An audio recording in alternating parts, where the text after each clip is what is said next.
Today, the BRIC countries are considering adding new countries to the alliance. The UK government is locked in a legal battle about WhatsApp messages. Zimbabwe cracks down on free speech. Japan enacts new policies to try and reduce its declining birth rate. And Russian scientists are accused of treason. From TLDR News, this is your daily briefing for Friday the 2nd of June, 2023.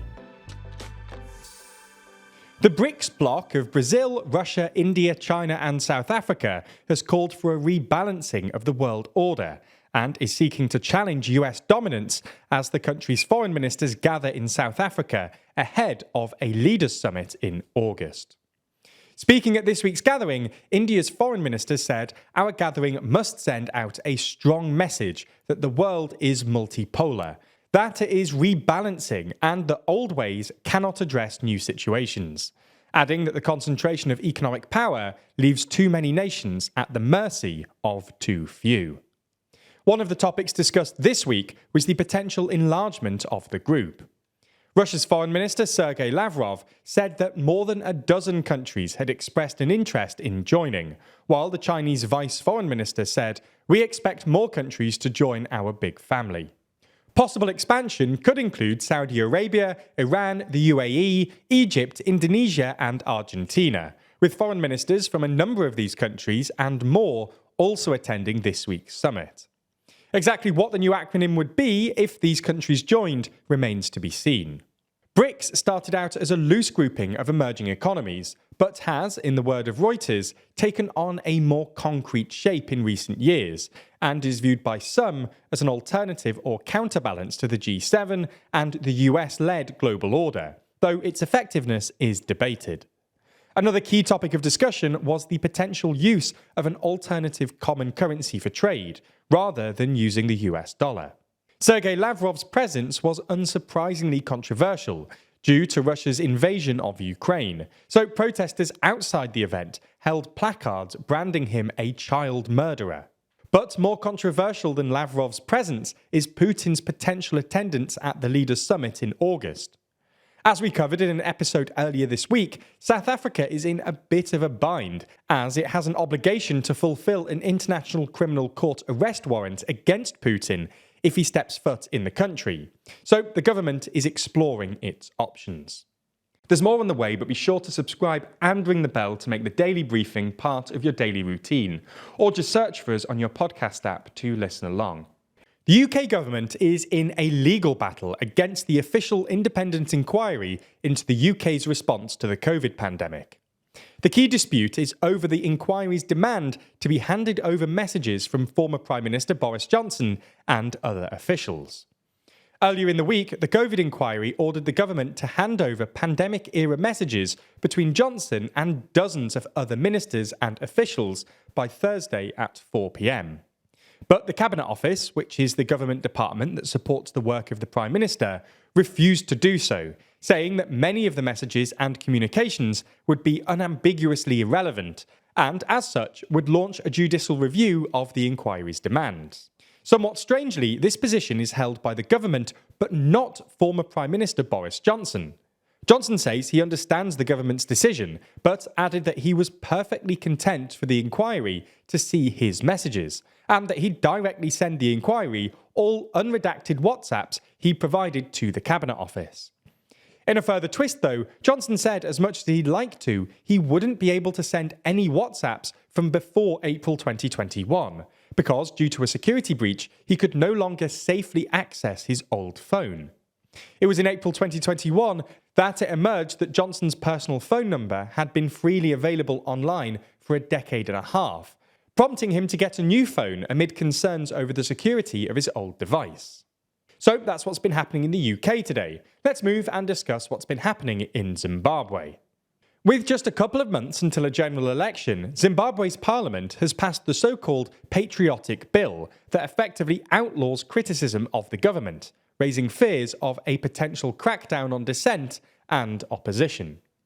The Patriotic Bill, officially called the Criminal Law Code Amendment Bill, introduces a new offence of willfully damaging the sovereignty and national interest of Zimbabwe, which could result in jail sentences of up to 20 years in the most severe cases.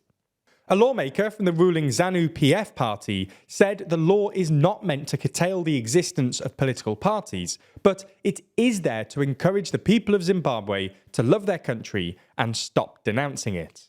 But opponents say the law will be used to further clamp down on opposition to the government. The head of Zimbabwe's human rights NGO forum says it is the most draconian law he's seen in the country. The law also provides punishment for those involved in meetings where sanctions and boycotts against Zimbabwe are planned and discussed. Sanctions imposed by Western countries on Zimbabwe for things like human rights abuses and corruption under former President Robert Mugabe and his incumbent successor have long frustrated the government. Zimbabwe goes to the polls on August the 23rd to elect a parliament and president, with incumbent President Mnangagwa seeking a second term. If you want more content like this from TLDR, then make sure you check out Nebula, where each week we release a roundup of what's been happening in Westminster in our series This Week in Parliament. Yesterday, the Japanese government announced new plans to try and reverse the ongoing decline in the birth rate. Following 7 years of decline, in 2022, the birth rate fell to its lowest point yet, something that only confounds fears that the population is declining and ageing. This is obviously bad news, as it means there are fewer people of working age and a higher number of people who are dependent on support from the state. To try and address this, the government has announced that it will spend 3.5 trillion yen, the equivalent of about $25 billion, in an attempt to address the problem. As part of this plan, parents will be given a monthly allowance of 15,000 yen, or about $107, for each child aged between 0 and 2. This will be reduced to 10,000 yen for children over the age of 3. It's worth noting that this scheme has been expanded to include children in high school. Additionally, parents will now receive the payments irrespective of household income. The Japanese government is hoping that these measures will reduce some barriers to having children and, in turn, start to reverse the decline in childbirth. Today, 3 scientists from the Kristianovich Institute, who worked on the hypersonic missile program, have gone to trial over allegations that they have committed treason. It's not clear exactly what they've done that may have constituted treason. All we know is that the Kremlin has stated that they face very serious accusations. The trial itself is marked as top secret and is closed to both the press and the public. In addition to concerns about the secret nature of the trial, some are also worried about the health of one of the elderly defendants. Since his arrest in June last year, the 76-year-old has suffered 2 heart attacks and has subsequently spent some time in hospital. Making matters worse, doctors have not given him medication that was prescribed to him by his physician. Colleagues of the defendant at the Kristianovich Institute have issued an open letter in which they claim that their colleagues were patriotic and innocent, and that they had turned down higher-paying jobs overseas in order to dedicate themselves to serving Russian science. In the letter, they added that in this situation we are not only afraid for the fate of our colleagues, we just do not understand how to continue to do our jobs. In the final uplifting story today, we discuss a new blood test that can detect more than 50 types of cancer. This finding has come from a major NHS trial, which correctly revealed 2 out of every 3 cancers among 5,000 people who visited their GP with suspected symptoms in England and Wales. In further good news, the test actually pinpointed the original site of the cancer in 85% of cases. The test works by essentially looking at distinct changes in bits of genetic code. Ultimately, more research will have to be done on this, but it's hoped that this will continue to prove successful and will be able to be rolled out more widely. That's all we have time for on YouTube, but the briefing isn't over. That's because every day we have an extended daily briefing over on Nebula, and we need your help. Nebula subscriber or not, we'd really appreciate your feedback on what kind of content you'd like to see from the extended daily briefing. In the description below, we've included a short Google form, and we'd really appreciate responses from you. To help you get an idea of what kind of content we have over there, today Rory quizzes me on this week's news. I don't even know what that means, but is it some kind of funny 1960s John Lennon wit that I won't understand? She's knocked unconscious, but still won? I think we might have to write our own quizzes going forward, Ben, with this There one. was certainly less than last time. In the extended ad-free edition of the Daily Briefing, only on Nebula.